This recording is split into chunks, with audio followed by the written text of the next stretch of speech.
অভিষেক ব্যানার্জিকে একজন অশিক্ষিত এবং অর্বাচীন মানুষ পিসি ছাড়া ও একটা বড় রসগোল্লা, তার কোনো অস্তিত্বই নেই। অন্য দল থেকে প্রার্থী ভাঙানো নিয়ে অভিষেক যেন ওনাদের জ্ঞান না দিক, ওর চুরি সবাই বুঝতে পেরেছে। কাচের ঘরে বসে অন্যদের বাড়ির ওপরে ঢিল মারার চেষ্টা যেন না করে অভিষেক বন্দ্যোপাধ্যায়কে বেনজির আক্রমণ করলেন বিরোধী দলনেতার।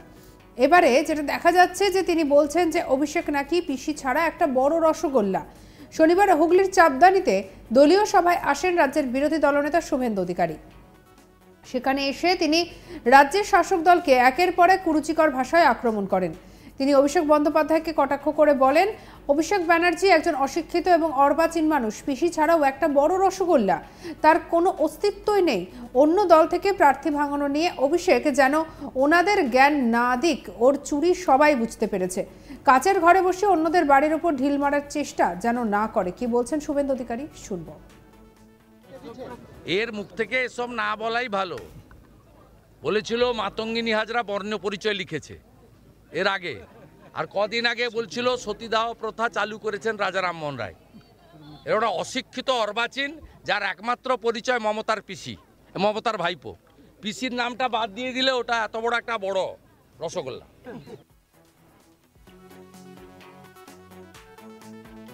শুভেন্দু অধিকারীর কথায়, বাংলায় 100 কোম্পানি কেন্দ্রীয় বাহিনী দিয়ে 7 দফা ভোট করানো কোনোদিন হয়নি।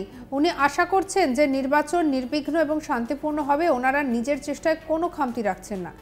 টিএমসির বিরুদ্ধে আগামী লোকসভা নির্বাচনে লড়ার জন্য প্রত্যেকটি লোকসভা কেন্দ্রে প্রায় 2.5 কোটি চুরির টাকা পৌঁছে দেওয়ার অভিযোগ তুলে শুভেন্দু অধিকারী সাধারণ মানুষকে অনুরোধ করেন যে তারা যেন এই চুরির টাকা নিয়ে ভেতরে গিয়ে পদ্ম ফুলের নিশানাতে ছাপ দেবেন। কি বলছেন শুভেন্দু, শুনব। তৃণমূল ইতিমধ্যে প্রত্যেকটা বিধানসভায় 35 লক্ষ করে টাকা পৌঁছে দিয়েছে।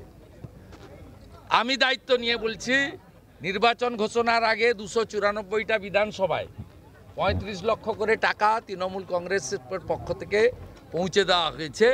মানে একটা লোকসভায় 7টা কনস্টিটিউয়েন্সি আছে, মানে 7 3 21, 7 5 35, প্রায় 2.5 কোটি টাকা ইতিমধ্যে তারা পার লোকসভায় ঢুকিয়েছে। এর বাইরেও 95 লক্ষ করে টাকা এবারে সিলিং হয়েছে, অ্যাকাউন্টে ঢোকাবে। 3.5 কোটি টাকা করে অলরেডি স্টোর হয়ে গেছে তৃণমূল কংগ্রেসের। আর সবাই জানে চুরির মালটা নেবে। একই সঙ্গে তিনি বাংলায় মোট 7 দফা নির্বাচন করানোয় জাতীয় নির্বাচন কমিশনে ঘোষণাকে স্বাগত জানিয়ে বলেন, বাংলা একটি নির্বাচনী হিংসা কবলিত রাজ্য। সেই জন্য দেশের অন্যান্য 2টি বড় রাজ্যের সাথে বাংলায় মোট 7 দফায় নির্বাচন হচ্ছে। নির্বাচন কমিশন একটি স্বাধীন এবং অটোনমাস বডি। যদি তৃণমূল কংগ্রেসের এতই আপত্তি থাকে, তাহলে তারা এখানে বড় বড় লেকচার কেন মারছেন? তারা সুপ্রিম কোর্টে যান।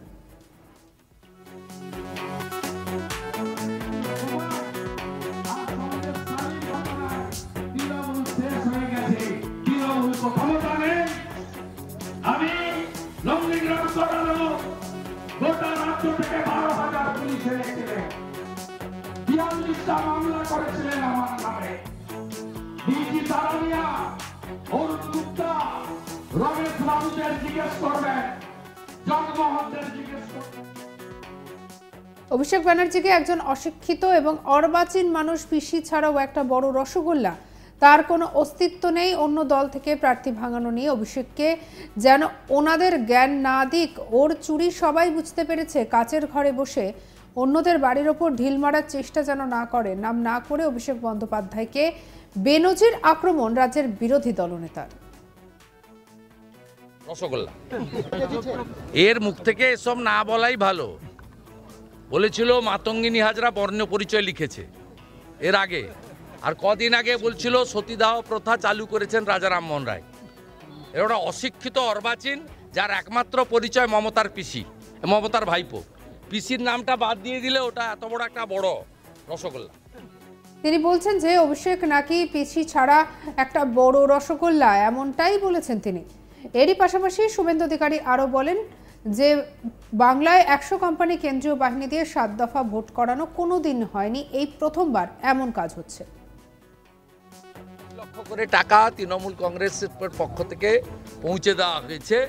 মানে একটা লোকসভায় 7টা কনস্টিটিউয়েন্সি আছে, মানে 7 3 21, 7 5 35, প্রায় 2.5 কোটি টাকা সঙ্গে রাখুন আজ তাক বাংলাকে, সাবস্ক্রাইব করে নিন।